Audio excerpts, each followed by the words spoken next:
In 1940, the people of the British Isles stood isolated, bracing themselves for the aerial onslaught that would pave the way for the Nazi invasion. RAF Fighter Command was ready to be the sword and shield against this airborne onslaught, thanks to the leadership, determination and foresight of its commander, Sir Hugh Dowding, a man who was never given the recognition he deserved for laying the foundations for victory in the Battle of Britain.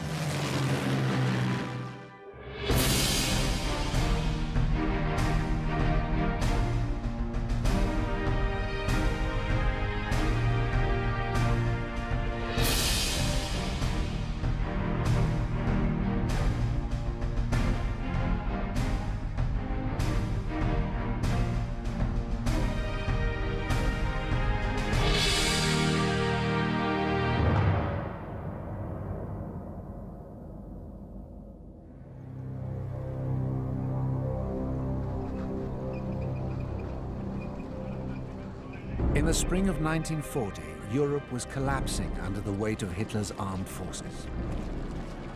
The vast German war machine had overpowered Poland and Czechoslovakia. Now they swept into France.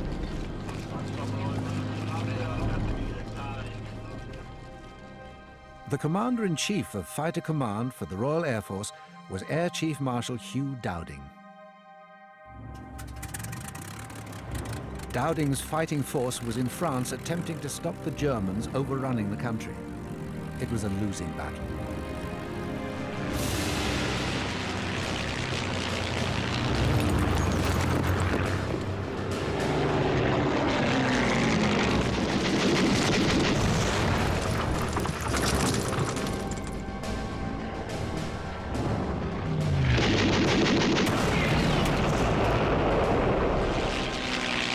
Nearly 500 fighters were destroyed and 300 pilots killed. This was a severe drain on the resources of Fighter Command. We were hopelessly ill-equipped.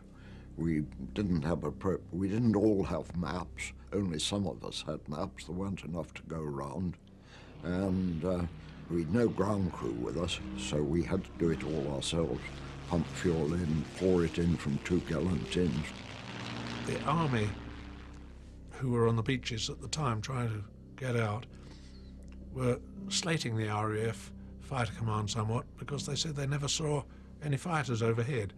What they didn't realize, of course, that if we intercepted their bombers over them, it would be too late. They'd be dropping their bombs on them. So we had to intercept them way inland.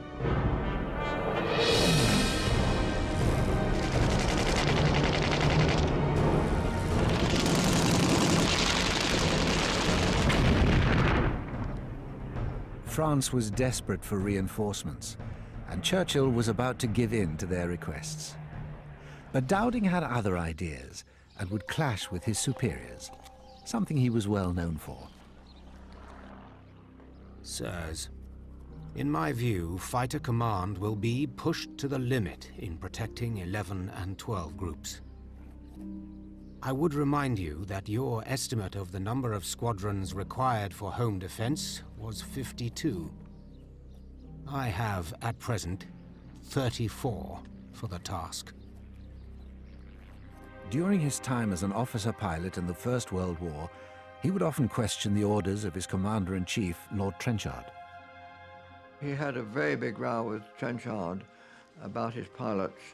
One of the squadrons, they'd taken quite a beating, and he asked for them to be taken out of the line to rest. These boys could only win so many dogfights before they were caught out. They needed a break. I put my case, but received orders stating that we were to continue our offensive flights. Other roles in the Royal Flying Corps were rested after a while. If they could do it in other areas, I felt strongly that the rules should apply to pilots as well. I put my case to Trenchard.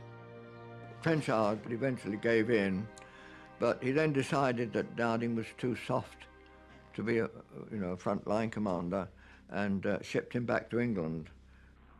The protection of his men had effectively cost him promotion. But this protection was something that followed him into World War II and throughout his life. It shows, I think, that he really was concerned as though they were his children almost, and he fought battles and battles for them. And the pilots were aware of this, and that's why they held him in such great affection. In fact, his men affectionately nicknamed him Stuffy. In the Royal Air Force, you could have a nickname for any reason at all that could be the opposite of what you were. But I think as a loner and a very reserved person, he would be unlikely to join in parties, and people would say, oh, he's a bit stuffy, you know. So the name stayed. Nicknames don't go away, I'm afraid. In order to get on in the army, you need good capacity to drink well. I drink as little as possible. I have only been drunk twice in my life, and I remember the feeling afterwards well. That is why I do not drink like the others. But between the wars, Dowding was continually promoted and was instrumental in forming the Royal Air Force. In 1936, he was appointed Commander-in-Chief of Fighter Command. He was 53 years old and had reached the rank of Air Marshal. He was determined to build his baby into a premier fighting force whose objective was to defend the country at all costs. He was a pragmatist and a realist. He realized that Fighter Command was best employed protecting the country as a defensive force. And with the advent of war, his dream would be put to the test.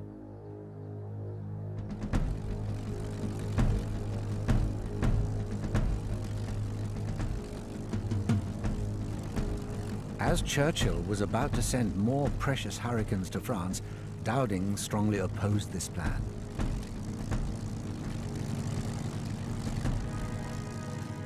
I was desperately concerned with convincing the PM how urgent the situation was. I laid the data on the table in front of him and said, if the present rate of wastage continues for another fortnight, we shall not have another hurricane left in France or Britain. That did the trick.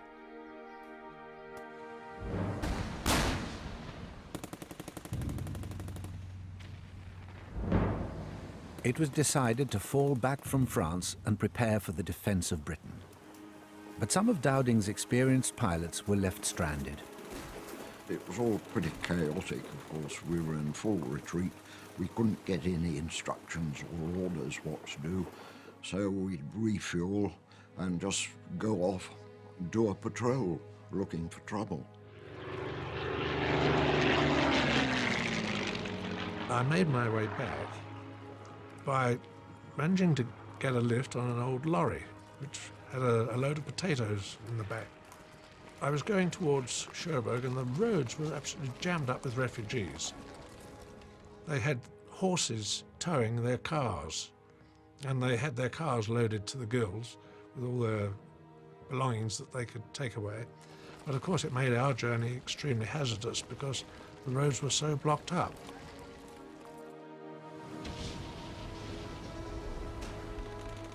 We landed at Southampton, and we went by train from there to Waterloo.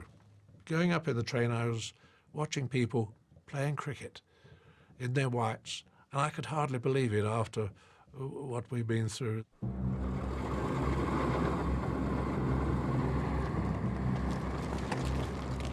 The German High Command agreed that Britain must also be invaded in order to stop any further resistance to the Nazi onslaught. At the start of the Battle of Britain, the Luftwaffe had over 2,500 aircraft in its fighting fleet. By contrast, Fighter Command had barely 550 in flying condition. Dowding knew that his pilots lacked air combat experience, whereas the Germans were supremely confident. The Luftwaffe had blooded their pilots and planes in support of Franco's troops during the Spanish Civil War in 1936. By the beginning of the Second World War, the Luftwaffe had perfected tactics and formations. Wir haben also schon im Polenfeldzug eben die Erfahrung sammeln können, dann im Frankreich-Feldzug, im sogenannten Frankreich-Feldzug, die Luftkämpfe mit den Franzosen, die schon ganz gute Flugzeuge hatten, zum Teil auch aus Amerika geliefert. Da waren wir auch ganz gut vorbereitet. Außerdem hatten wir taktisch eine damals auch von den Engländern anerkannte, bessere taktische Fliegerei. None of us really knew how to fight aeroplanes. And the Germans had had the experience of the Spanish Civil War. This experience in actual battle was put to devastating effect against the Polish Air Force at the outset of the war. We were bombed on the planes, the people were killed, we were hiding in the fields. We didn't give up.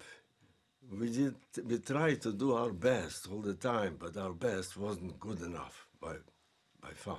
They managed to overrun us. Of course, they have a lot of technical equipment, especially tanks and aircrafts. And it was really a catastrophe. I mean, it was so unpleasant.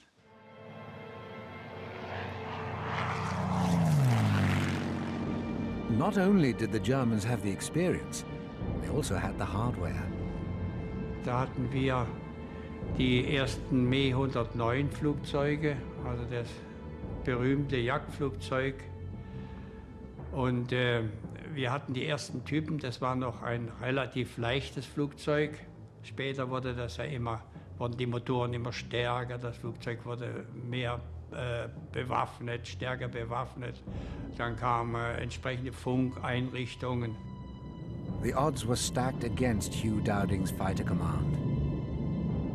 I had travelled Germany many years before the war, had a lot of German friends, and they're a very, very formidable fighting power, there's no doubt about that.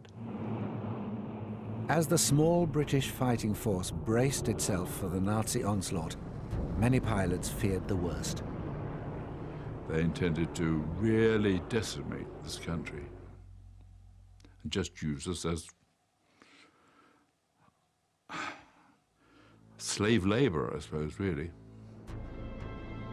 Dowding and fighter command were all that stood between us and a fascist dictatorship. If it was put to me bluntly, are we going to win this war? I think we should be bloody lucky if we do.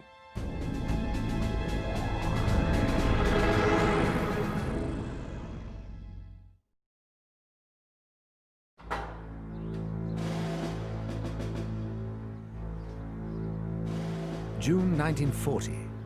The leader of Fighter Command, Hugh Dowding, was tasked with defending Britain against the onslaught of Nazi Germany.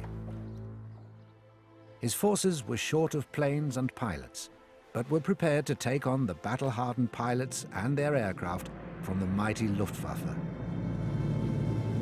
It was a vital battle.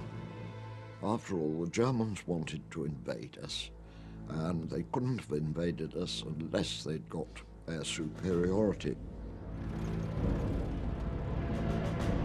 There was much at stake. Waiting across the channel were thousands of troop-carrying barges ready for the invasion. If Fighter Command lost control of the skies, the German invasion would have been unstoppable. Quite simply, Dowding had to win. But there was much in his favor. Since becoming Commander-in-Chief, he had tirelessly worked to establish a structure where communication was vital to every aspect of his control. Dowding had divided the country into 4 separate groups. 13 Group in the north, 12 Group guarding the east coast and the Midlands, 10 Group covering the west, and 11 Group responsible for defending London and the southeast of England. Each group had its own operations centre in direct communication with HQ Fighter Command at Bentley Priory on the outskirts of London. From here, Dowding would oversee the defence of Britain.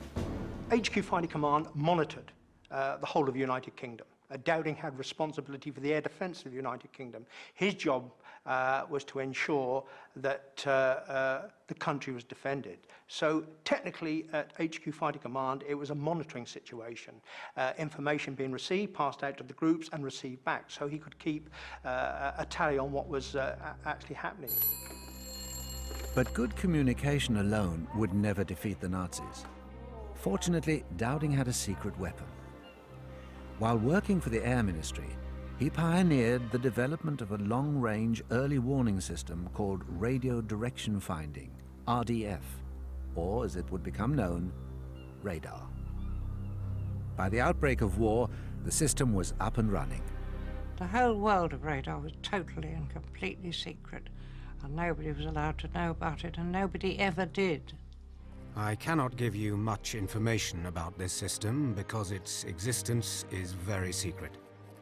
Suffice it to say that we are able to detect the approach of aircraft over the sea to a distance of 60 miles or more, and to plot their courses with fair accuracy. We had forewarning of the German formations, their size, their height, their direction. We had a lot of advanced information, so it was very important. A series of masts known as chain home high and low covered south and eastern coasts at varying intervals. They were linked to filter stations, which passed the information onto sector stations and operations rooms. I was training on what was called CH radar, which was entirely in the business of defence. In other words, picking up bombers at 90 miles range before they ever started crossing the channel and heading in our direction. They were seen on the screen the moment they got up in the air. Now, this was fed back to HQ Fighter Command at Bentley Priory into their filter room, where it was checked, filtered by filter officers, then passed to the group affected. It would give the controller time to get his aircraft airborne. Okay, time to scramble.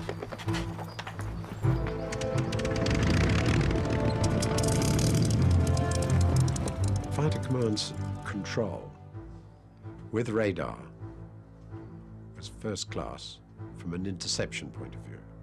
The controllers were able to assess which squadrons should intercept that particular formation and how many aircraft would be, or how many aircraft they estimated would be required to deal with that situation. It meant that your squadrons could be kept on the ground until the very last minute. The alternative would be to put them up on patrol. And of course, this would have been quite hopeless. You can't run a standing patrol system hour by hour, 24 hours a day and night sort of thing. Not with the resources we had. But even this new early warning system had its limitations. Dowding still needed eyes from the ground, relaying the numbers of enemy aircraft to the stations. Now, once the aircraft had crossed over the coastline, radar stopped. It only pointed seaward. And then, of course, it became the Observer Corps, whose priority was to track the aircraft and report that back simultaneously to HQ Fighter Command. Somebody would tell you that there were 200 plus, 100 plus, 50 plus coming over.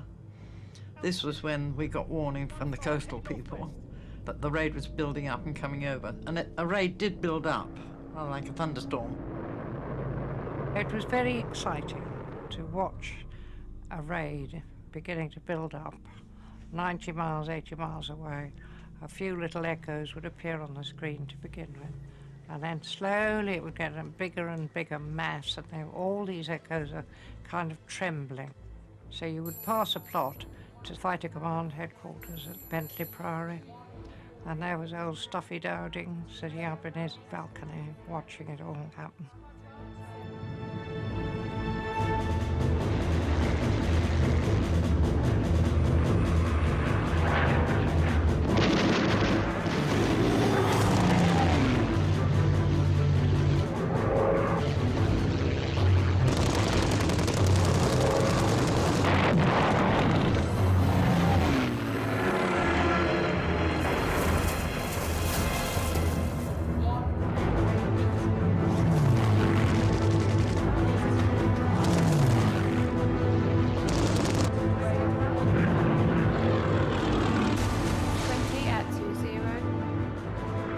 Dann schon ein Unterlegenheitsgefühl.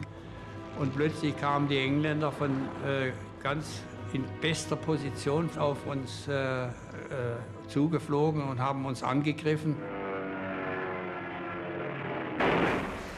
The Air Ministry were determined not to give away the fact that we had effective radar or something in our night fighter that allowed us to close in on other aircraft at night. The Air Ministry were pressed by newspapers as to why I had had success at night. The Air Ministry decided quite deliberately that they would say that I had exceptional night vision.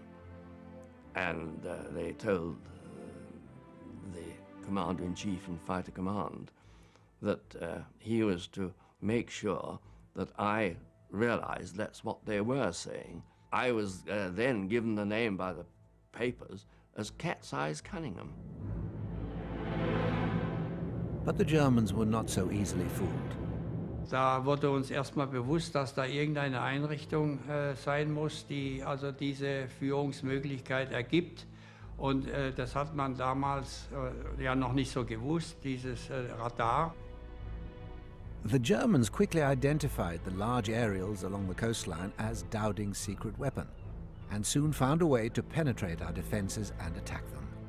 There was only one drawback to CH radar. It could not look low enough. Jerry used to come in, probably 2 or 3 planes at a time, under the radar, and they used to, what we say, shoot us up. You'd suddenly hear the machine guns going, you think, oh my goodness, there's an enemy overhead. So everything would go chaotic because the guns would open up and the noise was horrific.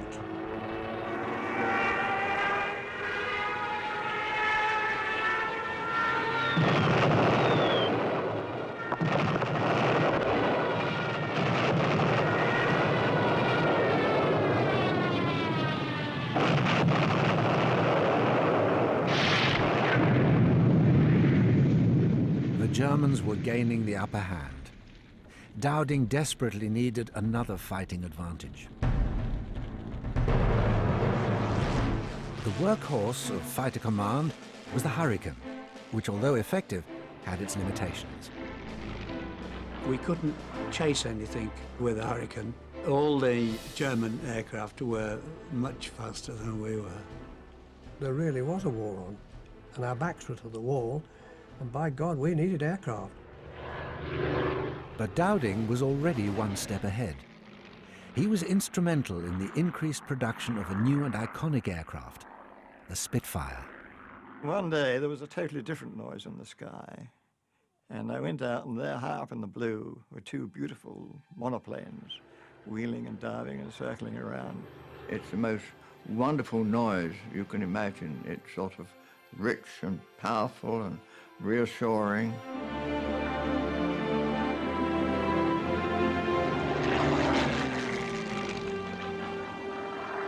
The Spitfire was a real match for the Messerschmitt 109s. It gave the pilots of fighter command a much-needed advantage. The Spitfire excelled under extreme conditions. It responded, whatever the conditions of flight, whatever the conditions of load, whatever the speed or angle, it would give you fair warning that it was being abused. And you could do things with a Spitfire that certainly I've never been able to do with any other aircraft. One day, a Spitfire landed on the airfield and taxied over to our hangar, and we were told it was ours. And we sat in this thing, and we walked around it, we stroked it. I fell a bit in love with this airplane. It's the most beautiful thing I had ever seen. The next day, 15 more turned up, and we were a fuzz from them. The only way I describe flying a Spitfire is you don't fly a Spitfire, you just strap it on and fly. Although the Spitfire was faster and more maneuverable, it didn't supersede the Hurricane. In fact, the 2 planes complemented each other. There's a split section between those that favour the Hurricane more than the Spitfire. But the fact of the matter is, the Battle of Britain could have been won by the Spitfire. But had we not had the Spitfire, the Hurricane could not have won it on its own. But even with these two awesome fighting machines, Fighter Command was suffering the loss of 5 pilots per day. A fact that would play heavily on Dowding's mind.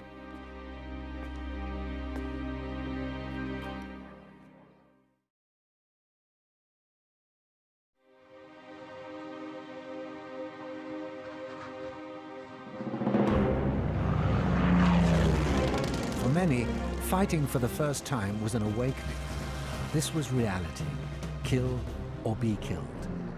It was a rite of passage for many who were still teenagers as they made their transition from boy to man.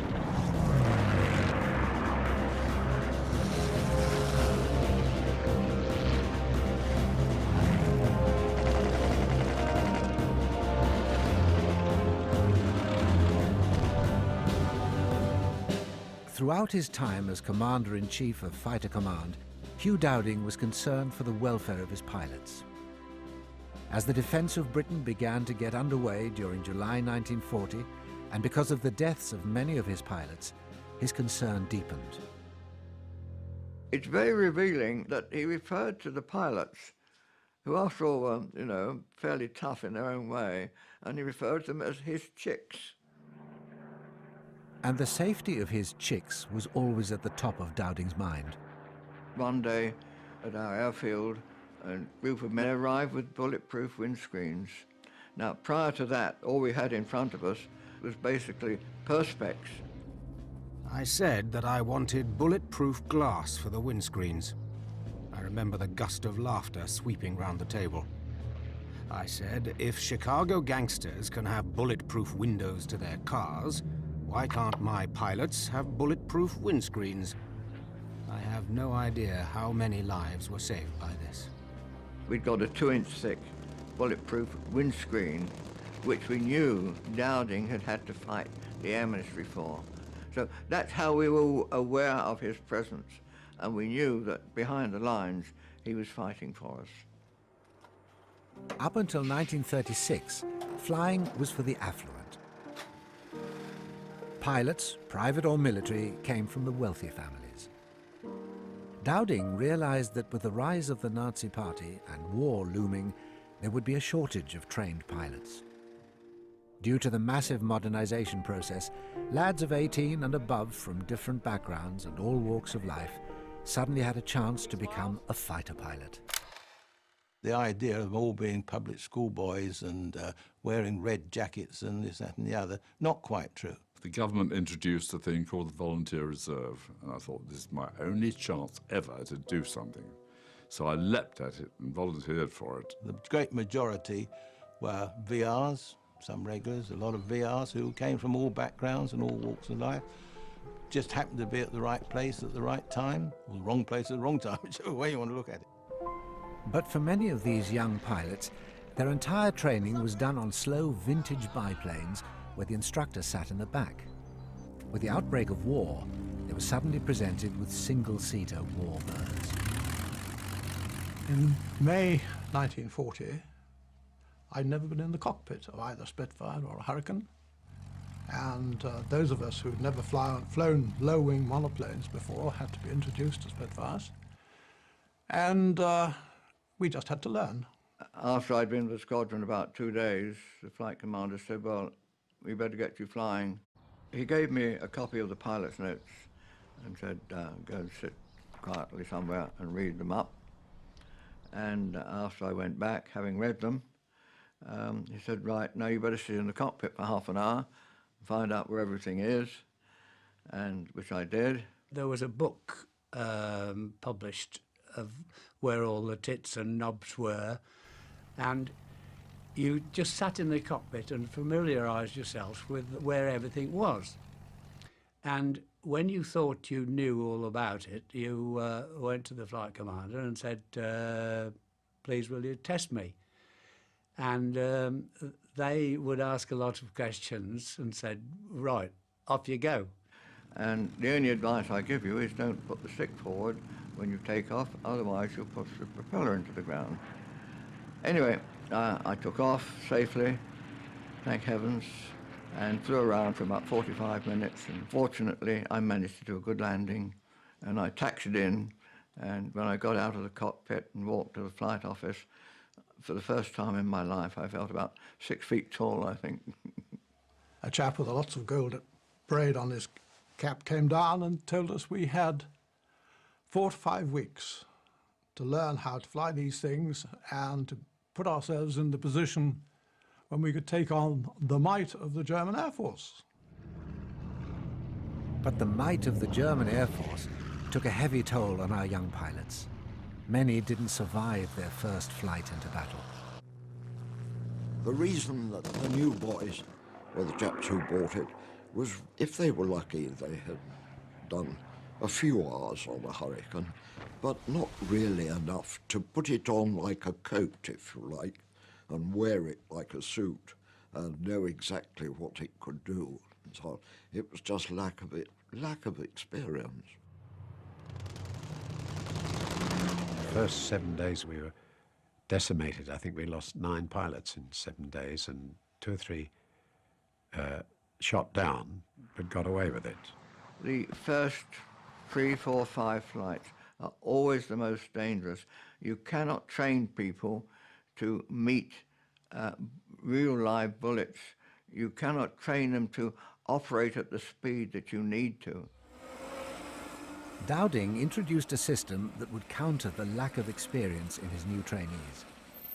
He would send his battle-hardened pilots to squadrons away from the fighting, where they could pass on their hard-earned knowledge of combat to newly qualified flyers. Another advantage of this was to give his experienced pilots a well-earned rest from the relentless Nazi offensive. My overriding memory of the Battle of Britain is tiredness, incredible tiredness, because we were on readiness from half an hour before dawn in the morning until half an hour after dusk at night.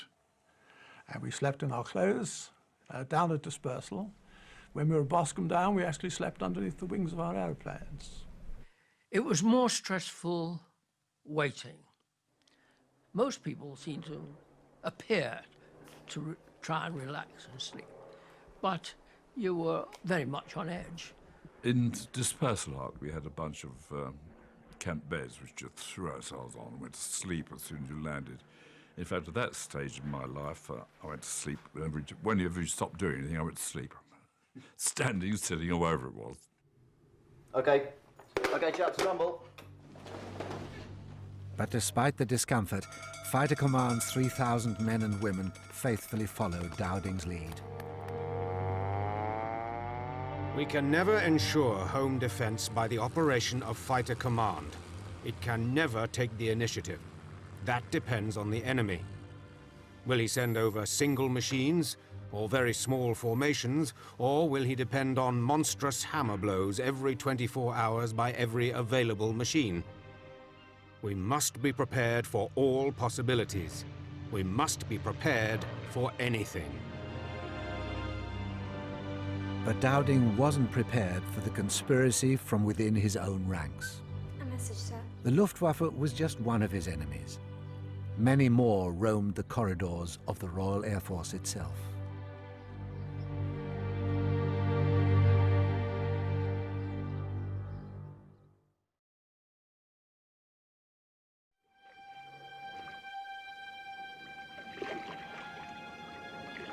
By September 1940, over 200 fighter pilots had been killed in action. The deaths of so many young men, Dowding's chicks, weighed heavily on his mind. He lost his first wife not so long after they'd been married. And I'm sure that, like so many people, he was anxious to find whether there was, in fact, a life after death. His interest in spiritualism following the death of his wife grew to become a large part of his life. In fact, in later years, Dowding felt he could see and talk to his fighter pilots, his chicks, who had been killed. He used to go into his lounge, apparently, and see pilots there and talk to them, because he felt very guilty. I have made some new friends whom I have never seen on Earth. and yet who rank between the dearest and most intimate of my acquaintances. One would have thought it was way beyond him, but of course he was a much deeper person than people might have thought. It was strange at first, but I have now got quite accustomed to carrying long and intimate conversations with invisible and inaudible presences. One thing that impressed me was the humility of the man, the gentleness of him. Any man that would normally occupy such an elevated position in any of our armed services would have been, well, upright and either exercising authority, but not Lord Dowding. I don't mind if half of you think that I ought to have my head examined. I don't mind particularly what people think of me personally. In the case of young pilots who were inexperienced, 19, 20, 21 years old, were thrust into battle, and in some cases on their first flight, they were literally plunged into the next world. Some of these young men do not know where they are. They do not realize that they're dead. These poor lads whose physical lives are suddenly blotted out in the heat of action. They feel exactly as they did a moment before. They have apparently the same bodies and the same clothing. They can generally still see and hear people in the flesh, though they cannot make themselves seen and heard. I was billeted out with the family, and one day they invited me to sit in at a seance by one of the villagers who was a medium, and she said, I have somebody with me today who wants to show himself to you. And she changed into the physical appearance of my old buddy who had been shot down in 1941. I wasn't expecting anything, and this was so powerful that I found it almost unbelievable. I am happy when I am allowed to take part in rescue work, awakening the lads who have made the ultimate sacrifice for us. Dowding's belief in spiritualism would provide the ammunition used by those who plotted against him during the closing stages of the Battle of Britain. A staunch believer of Dowding and his policies was Air Vice Marshal Keith Park. He was the controller of No. 11 Group, guarding London and the home counties. 11 Group was the front line of the battle and took most of the glory for the defence of England. Park was a New Zealander, and he had the sort of informality that New Zealanders and people from the Antipodean countries have. He flew the aeroplanes that we flew. He flew Hurricanes, and he used to plant those Hurricanes outside dispersal, even join the battle. He used to fly around and visit us all and listen to what we said, because I loosed off at him one day, because I was very angry, and I told him what I thought about the organisation, and it was changed 3 days later. Air Vice Marshal Trafford Lee Mallory was the controller of No. 12 Group, based in the Midlands. His task was to support Park's group in the defence of the southeast. Lee Mallory was a staff officer, pure and simple, and I am not saying this unkindly, but he was a brain picker. He had people around him to advise him, and very often he took the wrong advice. Lee Mallory was a very ambitious man. He was good. He was a good chap. He thought the sun shone out of my backside, but he he had this idea that he could gain fame and fortune with the big wing. During the Battle of Britain, Mallory began to promote the big wing idea. This was to gather together up to 5 squadrons, around 50 aircraft, in mid-air and attack the incoming German raid en masse.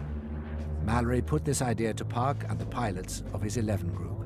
We said no, and which both Air Vice Marshal Park and Dowding agreed with.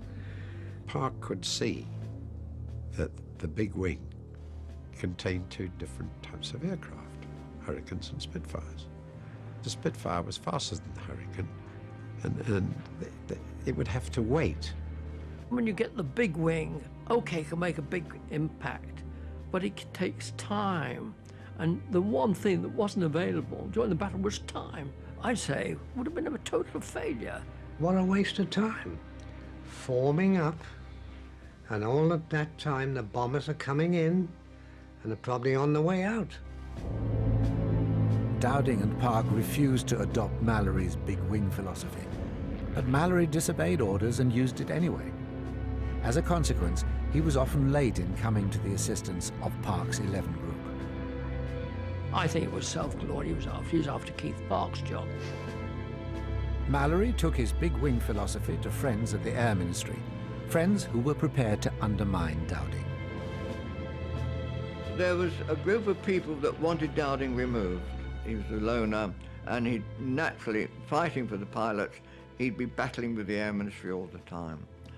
But then, in September, we started the problems of what was called the big wing philosophy, which Lee Mallory brought into being, and Sholto Douglas, who was at the Air Ministry, gave him the fullest support. Douglas was everything that Dowding was not, amusing and entertaining. He got on well with others and enjoyed partying. He knew how to get the best from people at social functions, which stood him in good stead. Together, Douglas and Lee Mallory conspired to remove Dowding and Park from their offices and change their plan for defense.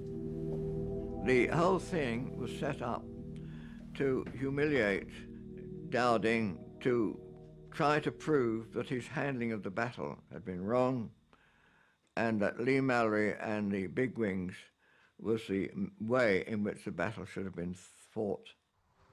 Even Dowding's belief in spiritualism was used against him. The people who'd attacked him in the Royal Air Force used this as a denigration of his character, his personality, even suggesting that perhaps his brain was getting a little bit muddled. Unfortunately, at the height of the Battle of Britain, this campaign against Dowding reached the highest authority. Behind Dowding's back, they were building up a case against him until there was a meeting in October when the whole thing was dealt with, and as a result of that, Dowding was just removed from office. Churchill told me that I was to be replaced as Commander-in-Chief of Fighter Command. Message, sir. He told me of his surprise that this recommendation should have been made in the moment of victory, but did not indicate any personal opposition. It seemed natural enough. The Air Council had been anxious to be rid of me since before the start of the war, and this seemed to be an appropriate moment. Dowding was not alone. Keith Park was forced out as well. Having won the battle, they were removed out of the way with no credit at all. Two very worthwhile chaps, and between them they saved the country.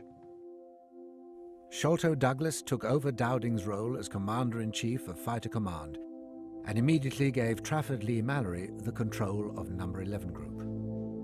Mallory and Douglas set about changing the plans for defense with their big wing philosophy, a theory that many pilots felt was completely unsuitable for defense.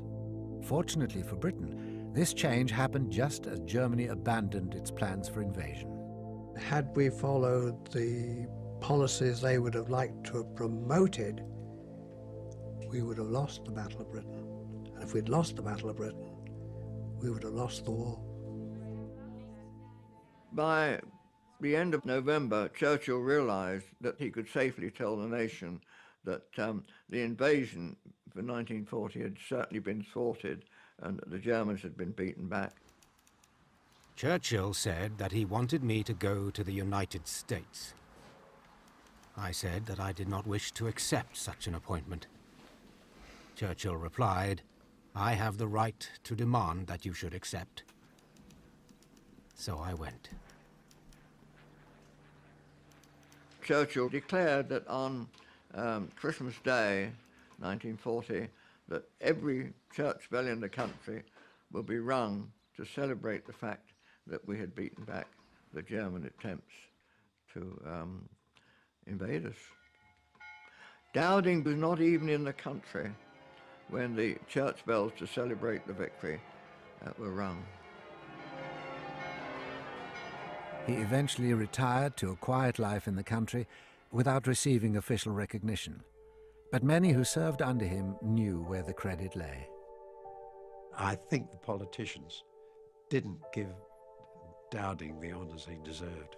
He was an intensely sincere man, intensely patriotic, and he loved us, the chaps who did his fighting for him, as though we were children. He is a grand man in many respects. Fighter Command was a remarkably good organisation. The Commander-in-Chief, Stuffy Dowding, was a brilliant operator, and he had conceived the whole layout, the whole setup, and he ran it perfectly. I don't think that the people who really won the Battle of Britain have ever been given the proper credit, and that a lot of fictitious lines used in bathtubs did. It's as simple as that. Dowding's foresight, pre-planning and organisation saved Britain from invasion. Although he never received significant recognition during his lifetime, in 1988, a statue to his memory was finally placed outside St Clement's Danes, the Royal Air Force Church in London, as one of the saviours of Britain.